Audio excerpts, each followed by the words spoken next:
Good morning, students. Welcome to CR International School Online Study System. We are going to discuss the lesson number 2, the forms of business organization, and our topic will be the demerits of cooperative society. Remember, we already discussed the merits of cooperative societies in the last assignment. So now take a look at demerits. First one is the lack of capital.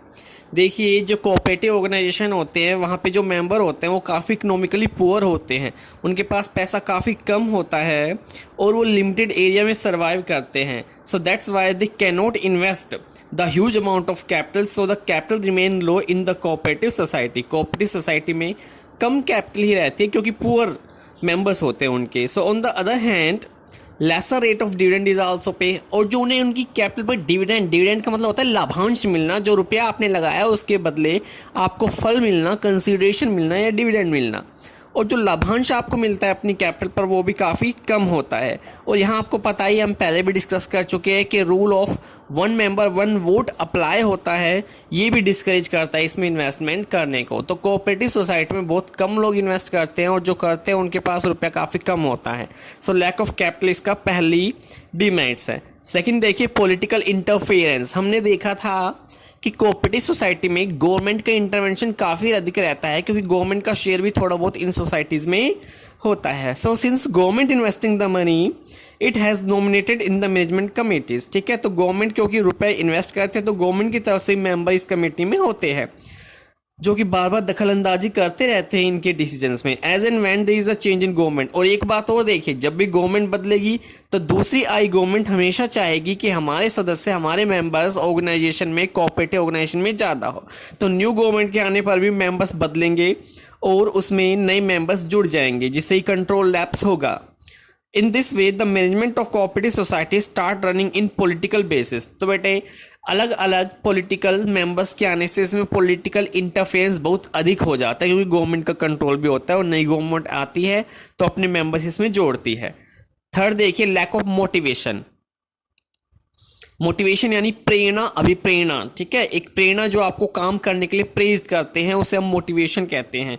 ये एक internal feeling होती है. देखिए, since cooperative organisation is a collective enterprise, तो कि कई लोग इसे मिलकर बनाते हैं तो एक कलेक्टिव एंटरप्राइज होता है for the group of person. So no member can takes personal interest in its activity. तो कोई भी जो मेंबर है वो पर्सनल इंटरेस्ट, ठीक है, व्यक्तिगत रुचि इसमें नहीं लेता. सबको लगता है कि कोई और काम करेगा, मैं क्यों इसके अंदर इंटरेस्ट लूँ, मैं क्यों काम करूँ, मैं क्यों अपने आप को बिजी रखूँ.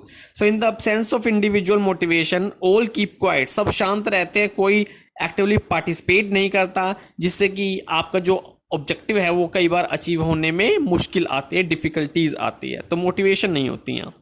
फोर्थ देखिए, कैश ट्रेडिंग. अब आपको पता है कोऑपरेटिव ऑर्गेनाइजेशन सभी की सभी जो सेल है वो कैश में करता है और इसके मेंबर किस तरह के थे, काफ़ी पुअर थे बेचारे, गरीब मेंबर थे. और अब गरीब मेंबर है तो बेटे वो कैश सेल कैसे कर पाएंगे, कैश में कैसे खरीद पाएंगे, तो उन्हें कैट की जरूरत होती है और कैट में ये बेचती नहीं, जिसके कारण कई बार इनके मेंबर्स कोई फ़ायदा नहीं मिल पाता.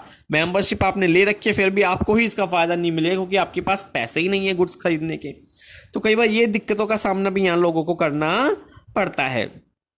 यद्यपि जो कोऑपरेटिव सोसाइटियां हैं वो गुड्स को काफ़ी लो रेट पर प्रोवाइड कराती है, बट ये कभी भी कैट फैसिलिटी नहीं हो देती, जिसके कारण जो मेंबर्स है वो अदर बिजनेस पर मूव कर जाते हैं इनको छोड़कर. ठीक है, लास्ट देखिए, म्यूचुअल डिस्प्यूट, आपसी झगड़े. कई बार आपसी झगड़े भी हो जाते हैं कोऑपरेटिव सोसाइटीज़ में. देखिए, it has generally been observe that this society are establish in lot of enthusiasm. Enthusiasm का मतलब होता है उत्साह के साथ, बहुत उत्साहपूर्वक मेंबर इसे बनाते हैं कि वो उसमें एक्टिवली पार्टिसिपेट करेंगे, बहुत अच्छे से चलाएंगे. ठीक है, but there enthusiasm is disappear within a very short span of time. लेकिन बहुत कम समय में उनका जो पूरा का पूरा उत्साह होता है वो खत्म हो जाता है. क्यों खत्म होता है? देखिए, the reason is the selfish interest या selfish attitude of some people. कई लोग इसमें सेल्फिश होते हैं, केवल अपना हित देखते हैं, मतलबी होते हैं. ठीक है, और जिसके कारण वो एक्टिवली पार्टिसिपेट नहीं करते, जिससे कि जो पर्पस या ऑब्जेक्टिव है सोसाइटी का वो पूरा नहीं हो पाता. They are opposed. ठीक है, जो मेंबर्स होते हैं डिसीजन लेते हैं वो हमेशा उनका अपोज करेंगे, उसके विरुद्ध चले जाएंगे, जिसके कारण बार बार कॉन्फ्लिक्ट अराइज होने की संभावना बढ़ती चली जाएगी. तो ये थे डिमेरिट्स. अब नया टॉपिक देखिए, कंपनी ऑर्गेनाइजेशन, हमने अभी तक sole proprietorship, partnership firm, cooperative societies, और चौथा टॉपिक हमारा है कंपनी। अब एक कंपनी क्या होती है, देखिए, अ company is a group of people, ये भी कुछ लोगों का समूह होता है, ग्रुप होता है, which is incorporated under the companies act 1956। Companies act आया था सबसे पहले 1956 में, तो उस एक्ट के अंदर, और अमेंडमेंट कई बार हो चुका है, मैं आपको बता दूं कि कई बार अमेंडमेंट हो चुका है, कंपनीज एक्ट में संशोधन हो चुका है, नए नए रूल्स रेगुलेशन आ चुके हैं, लेकिन मेन जो एक्ट अभी भी चल रहा है वो 1956 है, उसमें अमेंडमेंट होते रहते हैं, बट नेम इसका 1956 है। देखिए, so a company is a group of people which is incorporated under the Companies Act 1956 whose creation is to special purpose। Company हमेशा एक स्पेशल पर्पस के लिए बनाई जाती है, and the liability of the member is generally limited, और जो इसमें मेंबर जुड़ते हैं यानी जिन्हें हम शेयर होल्डर कहते हैं, उनकी लायबिलिटी लिमिट होती है। कोई भी पर्सन इनका शेयर होल्डर बन सकता है उनके शेयर को खरीद कर।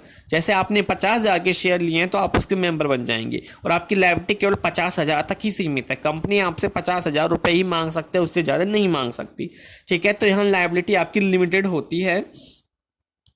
whose existence is separate from its member, company का जो एग्जिस्टेंस होता है वो अपने मेंबर से अलग होता है, यानी मेंबर्स के आने से, जाने से, डेथ से, ल्यूनेसी से, इंसॉल्वेंसी से कोई फर्क इसके ऊपर नहीं पड़ता। And it is continuously run, ये लगातार चलती रहती है। हैविंग अ कॉमन सील, और कंपनी की कॉमन सील यानी मोहर भी होती है। देखिए, कंपनी कोई लाइव पर्सन तो होता नहीं है, जिंदा इंसान तो है नहीं, ये बस एक आर्टिफिशियल बनावटी पर्सन होता है जिससे कि इसकी स्टैंप लगी होती है, ठीक है। So it has a common seal which is called company, ठीक है। तो ये कंपनी आपकी होती है, ग्रुप ऑफ पीपल है, एक स्पेशल पर्पस के लिए बनाई गई है, लगातार चलती रहेगी, सेपरेट लीगल एंटिटी होती है, ठीक है, और कॉमन सील होती है। अब इसके 2-3 फीचर्स देख लीजिए। फर्स्ट है इनकॉर्पोरेटेड एसोसिएशन ऑफ पर्सन, तो कुछ पर्सन इसे मिलकर बनाते हैं कंपनी को। अगर आपको एक पब्लिक कंपनी बनानी है तो कम से कम आपको 7 मेंबर्स चाहिए होते हैं, और अगर आपको एक प्राइवेट कंपनी बनानी है तो फिर आपको केवल 2 मेंबर्स की ही जरूरत पड़ती है। So hence a company is an association of person whose registration is also compulsory. तो एक पर्सन्स का एसोसिएशन होता है जिसका रजिस्ट्रेशन कराना जरूरी होता है। सेकंड देखिए, आर्टिफिशियल लीगल पर्सन, आर्टिफिशियल यानी जिसे बनाया जाए, बनाया जा सके, बनावटी यानी कंपनी एक आर्टिफिशियल पर्सन होता है, एक बनावटी व्यक्ति होता है, ठीक है। कंपनी की खुद की स्टैंप होती है, मोहर वगैरह लगती है, कंपनी के नाम से प्रॉपर्टी को खरीदा जा सकता है, बेचा जा सकता है, कंपनी के ऊपर केस हो सकता है, कंपनी किसी और के ऊपर केस कर सकती है, तो इसीलिए एक आर्टिफिशियल पर्सन है, ठीक है, which is created by law, जो कानून के अनुसार बनाई जाती है। It is invisible individual, invisible यानी जो दिखाई ना दे, यानी ये एक व्यक्तित्व है लेकिन इनविजिबल है, जिसे हम देख नहीं सकते। इट हैज नो बॉडी और सोल, ना तो इसका कोई शरीर है ना कोई आत्मा है। एक company can not perform physical action, ये फिजिकल एक्शन नहीं ले सकती, ठीक है, because it's not a human beings, it's all legal rights against anybody, ठीक है। तो इसके पास लीगल राइट्स होता है कहीं पर केस करने का, प्रॉपर्टी होल्ड करने का, इसके ऊपर भी केस किया जा सकता है, और स्टैंप के रूप में इसकी मोहर या हस्ताक्षर भी होते हैं। थर्ड देखिए, लिमिटेड लायबिलिटी, ये पॉइंट हम कई बार डिस्कस कर चुके हैं। टेक कंपनी में जो शेयर होल्डर होते हैं, जो कंपनी के शेयर खरीदते हैं, उनकी लायबिलिटी लिमिटेड होती है, जितने रुपए के शेयर उन्होंने खरीदे हैं वहीं तक ही सीमित है, उनसे एक्स्ट्रा रुपया कोई नहीं मांग सकता। Thank you very much, stay home, stay safe.